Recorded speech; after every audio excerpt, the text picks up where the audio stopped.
नमस्ते। कल की वीडियो में हमने शेयर रेनफोर्समेंट का न्यूमेरिकल देख लिया था और कल हमारा शेयर रेनफोर्समेंट का चैप्टर कंप्लीट हो गया था। आज इस वीडियो में हम देख रहे हैं bond strength and development length. ये एक न्यू चैप्टर है आरसीसी का। इस वीडियो में हम आज बॉन्ड स्ट्रेंथ कंप्लीट कर देंगे, डेवलपमेंट लेंथ हम अगली वीडियो में स्टार्ट करेंगे। तो ये सब मैंने पहले वीडियो बना ली थी, उसमें पता नहीं माइक थोड़ा सा वो रह गया, उसकी बैटरी लो हो गई थी, तो इस वजह से उसमें वॉइस नहीं आई। तो मैं आपको ये दोबारा से पढ़ा रहा हूँ। Bond strength and development length. सबसे पहले बताओ बॉन्ड स्ट्रेंथ होती क्या है। कि बॉन्ड स्ट्रेंथ, बॉन्ड सबसे पहले दो चीज़ों के बीच में बनता है, दो अलग अलग चीज़ों के बीच में। तो बॉन्ड का मतलब होता है कि किन्हीं दो चीज़ों के बीच में कितनी मजबूती से आपस में पकड़ है, उसे हम कहते हैं बॉन्ड। अब हम ये आरसीसी पढ़ रहे हैं। आरसीसी में मेनली होता क्या है? आरसीसी में होता है कंक्रीट और स्टील। तो हम इस चैप्टर में पढ़ेंगे कंक्रीट और स्टील के बीच में कितना तगड़ा मतलब वो है, अट्रैक्शन है, कितनी मजबूती से उन दोनों ने एक दूसरे को पकड़ रखा है, उसे हम कहते हैं बॉन्ड स्ट्रेंथ। ये बॉन्ड स्ट्रेंथ हो गया। अब जैसे ये हमारा कंक्रीट है,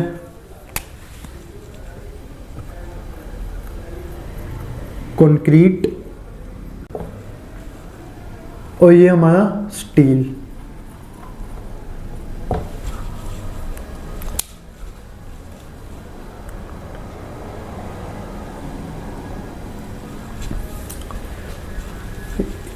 ये कंक्रीट है, ये स्टील है। तो कंक्रीट और स्टील, मान लो कोई एक ऐसा स्टील का ढांचा है, मैं बीम बाम की बात अभी नहीं कर रहा, मैं मान लो एक जनरल कंक्रीट का एक ढांचा है, उसके अंदर स्टील डला हुआ है। तो स्टील और कंक्रीट के बीच में कितना मजबूत है बॉन्ड, उसे हम कहते हैं बॉन्ड स्ट्रेंथ। ये बॉन्ड स्ट्रेंथ समझ आ गया। अब बॉन्ड स्ट्रेंथ किन किन कारणों की वजह से अफेक्ट होता है, मतलब किन किन कारणों की वजह से बॉन्ड स्ट्रेंथ बढ़ सकता है या घट सकता है, ये सब आपको भी पता है। बस आपको थोड़ा एग्जांपल देने की ज़रूरत है। कि मान लो ये मेरा हाथ है कंक्रीट और ये मार्कर है स्टील। अगर मैं इस मार्कर को इधर से पकड़ूं, जमाई इधर से, और फोर्स लगाऊं तो ये ऐसे निकल जाएगा। ठीक है, इससे हमें क्या पता चलता है, हमारे मार्कर मतलब स्टील और कंक्रीट के बीच का बॉन्ड वीक है। अगर इसी मार्कर को मैं यहाँ पे अंदर से पकड़ूं और फिर फोर्स लगाऊं तो ये इतनी आसानी से नहीं निकल रहा।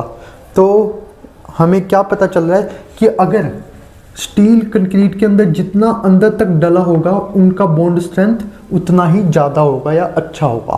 पहली चीज़ ये। दूसरी चीज़ ये होती है, ये हमारा माइल्ड स्टील होता है। दो तरह के स्टील आपने पढ़े हैं, माइल्ड स्टील और HYSD स्टील। HYSD की फुल फॉर्म होती है high yield standard deformed bars. ठीक है, ये होते हैं HYSD स्टील। माइल्ड स्टील होते हैं प्लेन। अगर आप ही बताओ, अगर मैं किसी प्लेन चीज़ को पकड़ूं और अगर मैं कुछ ऐसी चीज़ को पकड़ूं जिसमें मतलब जैसे आप बैट पकड़ते हो, बैट का जो ऊपर होता है उस पर रबड़ सा लगा होता है, तो उस पर रबड़ लगा होता है, वो क्यों लगाया होता है? क्योंकि हमारे हाथ और उस रबड़ के बीच में ग्रिप अच्छी हो। तो ऐसा ही स्टील में होता है कि माइल्ड स्टील तो प्लेन होता है एकदम, उस पर कुछ नहीं होता। HYSD पे ये बाहर निकाले होते हैं कुछ। अगर आपने स्टील को गोल से देखा होगा तो HYSD स्टील ऐसे दिखता है, और उसके जो बाहर निकले होते हैं ना, उन्हें हम कहते हैं लग्स। लग्स ग्रिप बनाने में मदद करता है।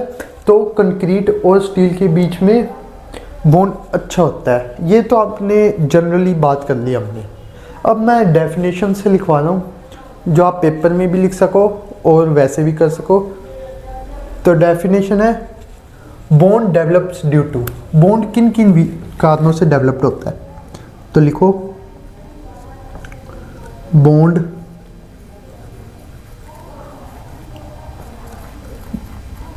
Develops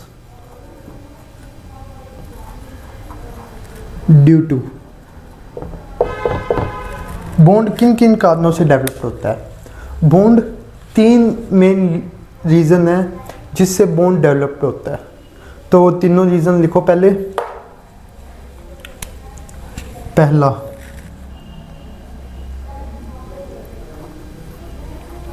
chemical adhesion. दूसरा, फ्रिक्शन।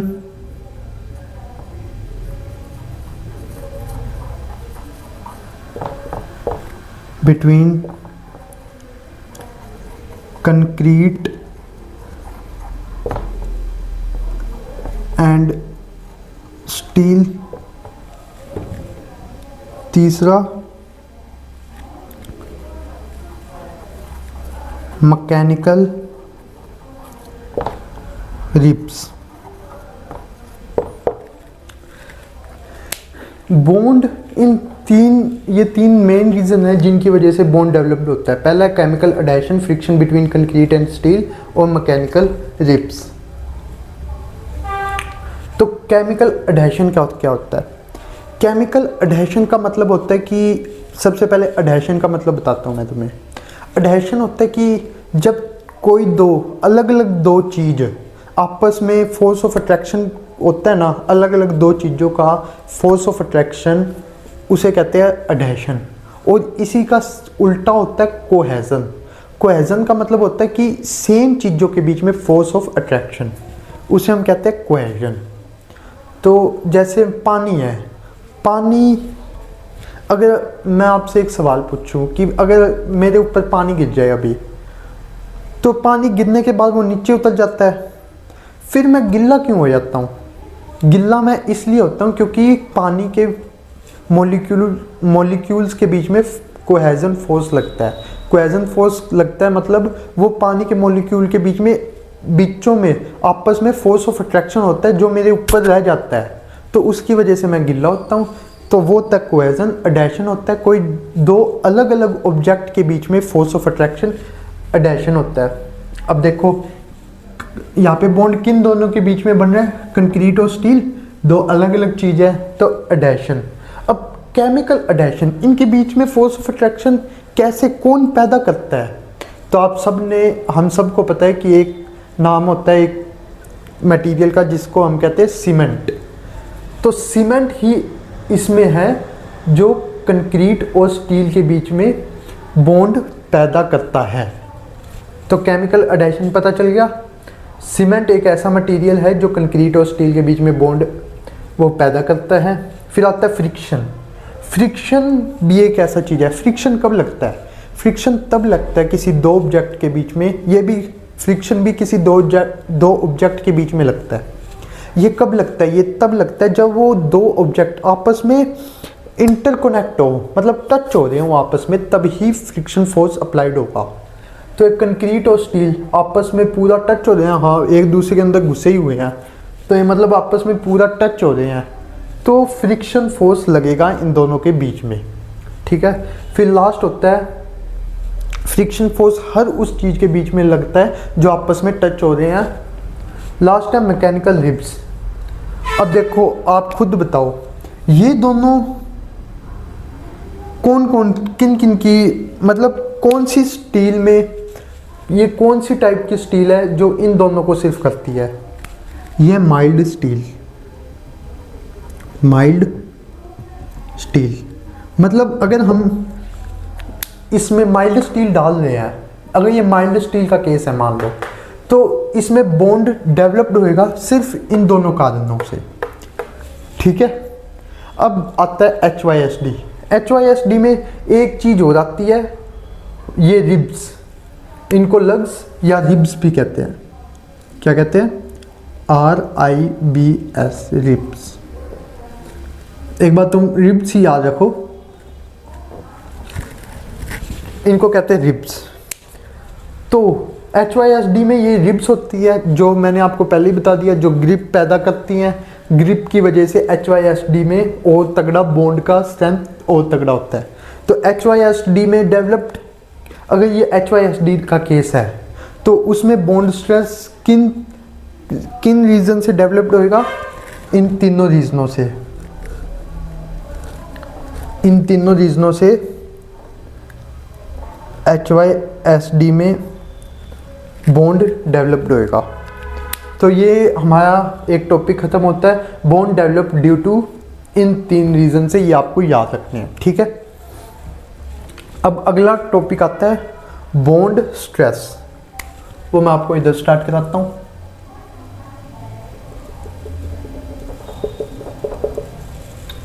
अगला टॉपिक, अगली हेडिंग डालो बॉन्ड स्ट्रेस। स्ट्रेस को हम किससे डिनोट करते हैं? स्ट्रेस को डिनोट करते हैं टाउ से। तो टाउ, और ये बॉन्ड है, ये दिखाने के लिए नीचे छोटा b इंटू डी, तो ये इससे डिनोट किया जाता है बॉन्ड। ये होता है बॉन्ड स्ट्रेस। अब बॉन्ड स्ट्रेस क्या होता है? स्ट्रेस तो आपको पता ही है कि कितना हमें फोर्स लगाना। बॉन्ड स्ट्रेस, बॉन्ड स्ट्रेस, सबसे पहले मैं आपको इसकी डेफिनेशन लिखा देता हूँ, फिर उस डेफिनेशन को समझाऊंगा। इसकी डेफिनेशन लिखो, it is the shear stress, it is the shear stress develop at the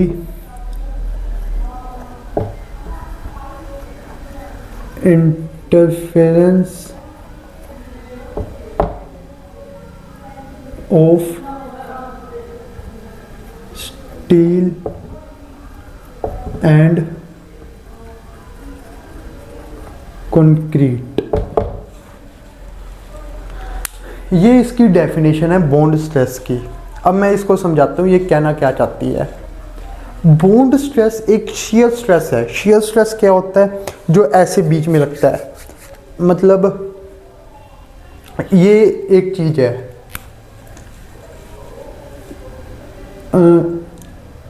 ये एक बॉक्स है, ठीक है।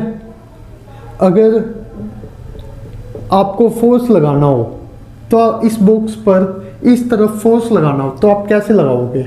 आप लगाओगे ऐसे फोर्स, है ना, इसके सेंटर ऑफ ग्रेविटी पे।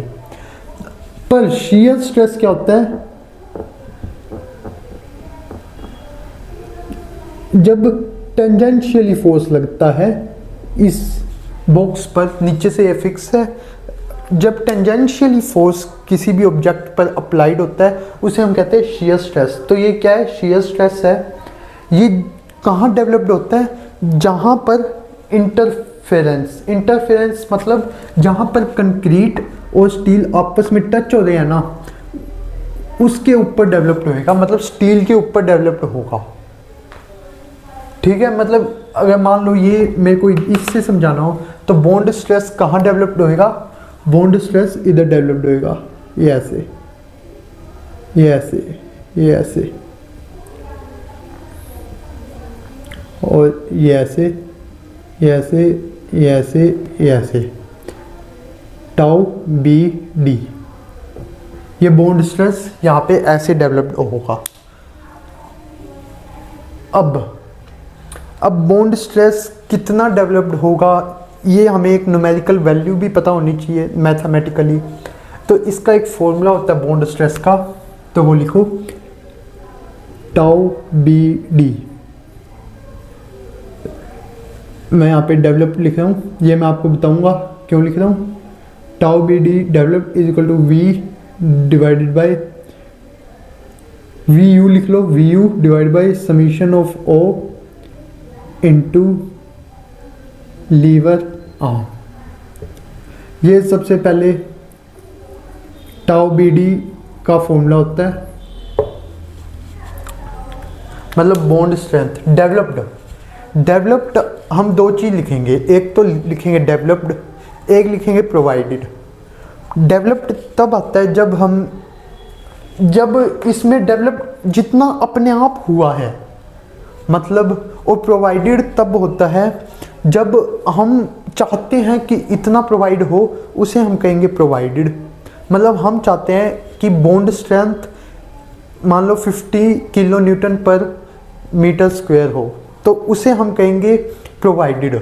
और जब डेवलप्ड हो जाए, मान लें हमने स्टील डाला तो डेवलप्ड हो गया 100 किलो न्यूटन पर मीटर स्क्वायर, तो हम उसे कहेंगे जो अपने आप हो जाए वो होएगा डेवलप्ड, और जो हम देना चाहते हैं वो होएगा प्रोवाइडेड।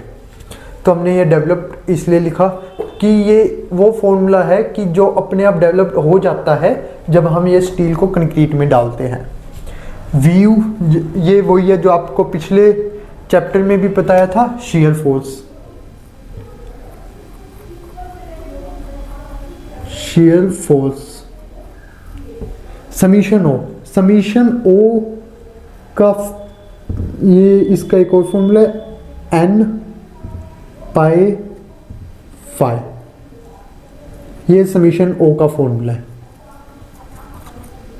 और लीवर आर्म का फॉर्मूला है एल ए, क्या मतलब है लीवर आर्म, जो हमने पिछले में पढ़ी थी J इंटू डी, JD। और J का फॉर्मूला तो आपको पता ही है, J 1 माइनस 0.42 XU, ये J का फॉर्मूला है। सबसे पहले आप J निकालोगे, J निकाल के इसमें पुट करोगे तो आपको लीवर आर्म आ जाएगा, लीवर आर्म को इधर पुट करोगे और समीशन O को निकालने के लिए इस फॉर्मूला का यूज़ करोगे। फाई आपको ग्रेड ऑफ सॉरी ये है फाई डाया ऑफ स्टील, पाई तो 22/7, n नंबर ऑफ बार्स। तो ये आपका फॉर्मूला हो गया टाउ BD डेवलप्ड का।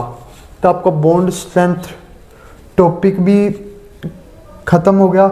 अब एक चीज़ और होती है, tau BD permissible. Tau BD permissible. अब ये क्या चीज़ होती है, परमिसिबल क्या चीज़ होती है? मतलब मान लो आपको एक एग्जांपल से सिखा रहा हूँ, आप एक हाईवे पे कार चला रहे हो, हाईवे पे कार चला रहे हो तो हाईवे की मान लो आपको 100 से ऊपर स्पीड नहीं करनी। वहाँ पे लिखा हुआ है, एक बोर्ड लगा हुआ है, उस पर लिखा हुआ है कि 100 से ऊपर स्पीड नहीं जानी चाहिए। तो जो 100 स्पीड है ना, वो आपकी परमिसिबल स्पीड होगी। तो ऐसे ही टाउ BD परमिसिबल, मतलब ये कहना चाहता है जो अब मैं वैल्यू लिखाऊंगा कि ये मैक्सिमम बॉन्ड स्ट्रेस होना चाहिए, इससे ज़्यादा नहीं हो सकता एक स्टील और कंक्रीट में बॉन्ड। तो ये कहना चाहता है टाउ BD परमिसिबल। अब इसके भी कुछ वो होते हैं। सबसे पहले होता है mild steel in tension. Mild steel in tension, इसमें आपको एक टेबल याद रखना पड़ेगा, ये तो रखना ही पड़ेगा, इसका कोई चॉइस नहीं है। तो वो टेबल है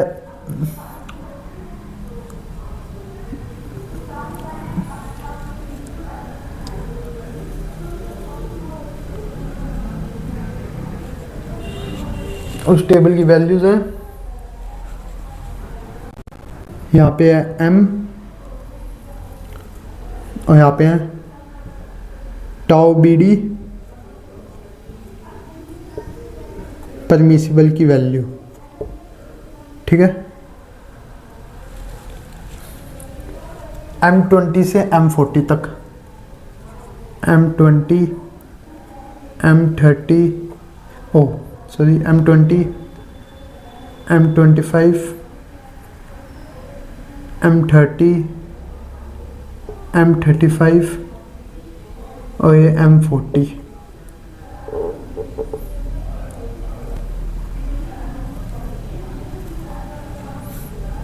इनकी वैल्यू है 1.2 1.4 1.5 1.7 1.9 1.2 1.4 1.5 1.7 1.9।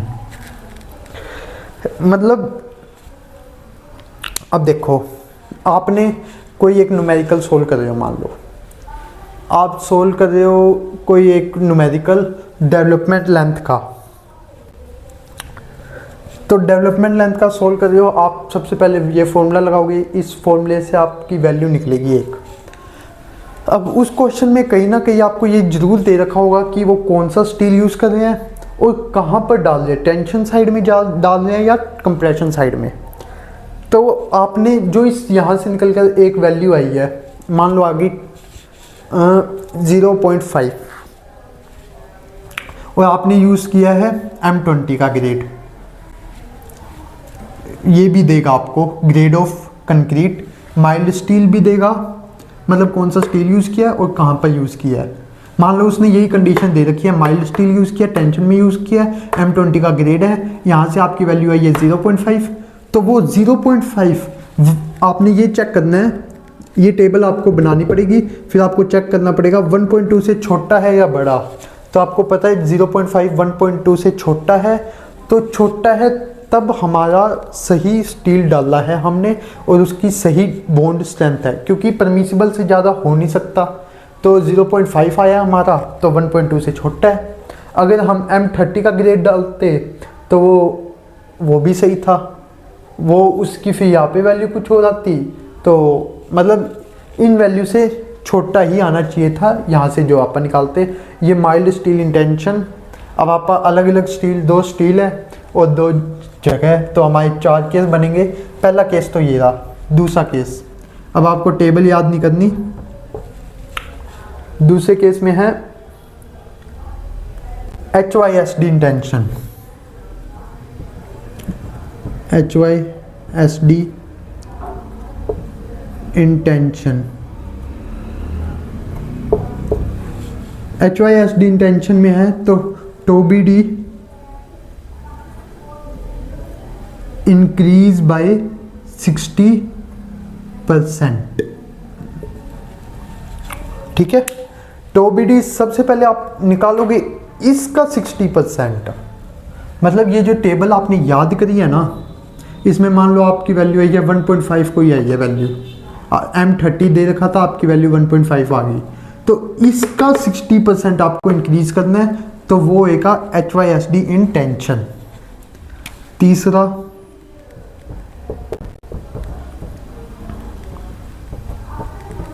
HYSD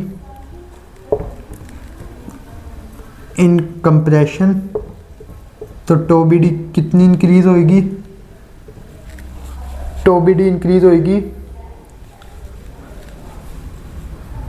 60 plus 60% plus 25%। और तीसरा है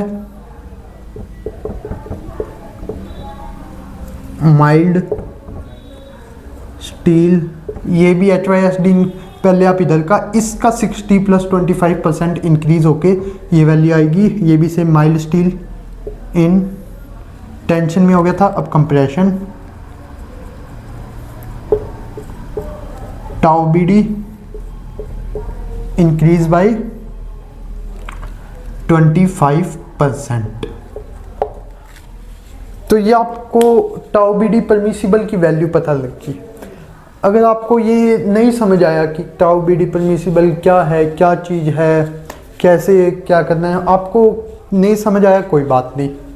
आपको ये मतलब ये जो वैल्यूज़ है ना, ये आप एक बार याद रख लो कि माइल्ड स्टील टेंशन में हो तो ये टेबल याद रखनी है, HYSD टेंशन में हो तो इंक्रीज़ होएगा 60%, HYSD कंप्रेशन में हो तो TOBD इंक्रीज़ होएगा 60% प्लस 25%, माइल्ड स्टील इन कंप्रेशन में हो तो TOBD इंक्रीज़ होएगा 25%।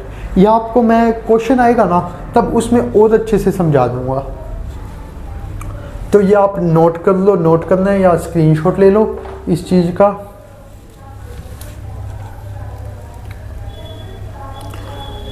आगे का फिर करवा देता हूँ मैं आपको, थोड़ा सा ही रह गया, कुछ इंपॉर्टेंट नोट्स है, बस ये रफ कर रहा हूँ।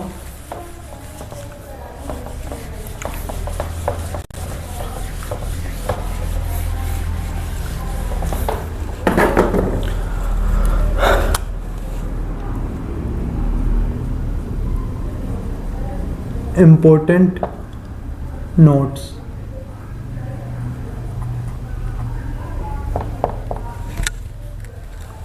इम्पोर्टेंट नोट्स क्या है? सबसे पहले मैं आपसे पूछता हूँ, टाउ बी डी परमिसिबल है इधर और टाउ बी डी डेवलप्ड है, इनमें से बड़ा कौन होगा? तो आप कहोगे टाउ बी डी परमिसिबल, क्योंकि मैंने आपको समझा दिया कि परमिसिबल से ज़्यादा नहीं होनी चाहिए। तो टाउ बी डी परमिसिबल। और दूसरा पॉइंट, टाउ बी डी किसके डायरेक्टली प्रोपोर्शनल है? तो आप जाओगे इस फॉर्मूले में, इस फॉर्मूले में किसके डायरेक्टली प्रोपोर्शनल है? Tau b d directly proportional है शीयर फोर्स के, क्योंकि अब आप कहोगे कि समीशन ओ और लीवर आर्म के क्या है, तो ये tau b d inversely proportional है। शीयर फोर्स के डायरेक्टली प्रोपोर्शनल का मतलब होता है कि अगर हम टाउ बी डी को बढ़ाएं तो शीयर फोर्स भी बढ़ेगा, टाउ बी डी को घटाएं तो शीयर फोर्स भी घटेगा, पर टाउ बी डी और नीचे वालों के साथ उल्टा होगा। तो डायरेक्टली प्रोपोर्शनल क्या है? Shear force. मतलब इससे हमें एक चीज़ और पता चलती है कि जहाँ जहाँ tau b d shear force बढ़ा होगा वहाँ वहाँ हमारा बॉन्ड स्ट्रेंथ भी बढ़ेगा। तो अब मैं 3 केस लेके चलता हूँ, एक सिंपली सपोर्टेड बीम, एक कॉन्टिन्यूस बीम और एक cantilever beam. Simply supported beam में एसएसबी, सिंपली सपोर्टेड बीम में ये शीयर फोर्स कहाँ पर मैक्सिमम होता है? Shear force maximum eight support, eight sports. तो शीयर फोर्स स्पोर्ट्स में मैक्सिमम है, तो सिंपली सपोर्टेड बीम में बॉन्ड स्ट्रेंथ स्पोर्ट्स पर ही मैक्सिमम होगा।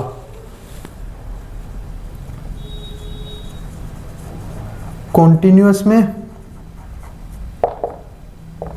वीमैक्स एट पॉइंट ऑफ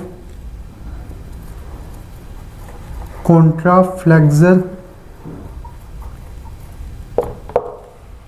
और मतलब जो हमारी कॉन्टिन्यूस बीम होती है, ये तो आपको पता ही होगा कि सिंपली सपोर्टेड कैसी होती है, और कॉन्टिन्यूस बीम होती है वीमैक्स पॉइंट ऑफ कॉन्ट्राफ्लेक्सर पे, पॉइंट ऑफ कॉन्ट्राफ्लेक्सर पे शीयर फोर्स मैक्सिमम है, तो हमारा बॉन्ड स्ट्रेंथ भी पॉइंट ऑफ कॉन्ट्राफ्लेक्सर पे ही मैक्सिमम होगा कॉन्टिन्यूस बीम में। पॉइंट ऑफ कॉन्ट्राफ्लेक्सर क्या होता है ये आप पढ़ेंगे सॉन्ग में, वैसे मैं आपको बता देता हूँ। पॉइंट ऑफ कॉन्ट्राफ्लेक्सर वो पॉइंट होता है जहाँ पे बेंडिंग मोमेंट अपना साइन चेंज करता है, उसे हम कहते हैं पॉइंट ऑफ कॉन्ट्राफ्लेक्सर। और लास्ट हमारी बीम कैंटिलीवर, इसमें VMAX eight fix and. VMAX वहाँ तगड़ा होगा जहाँ पर मतलब वो बंधा हुआ है,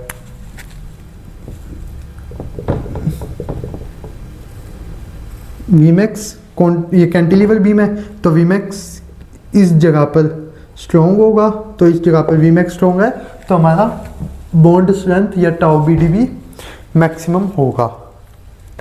तो आपके ये बॉन्ड स्ट्रेंथ चैप्टर कंप्लीट हो चुका है।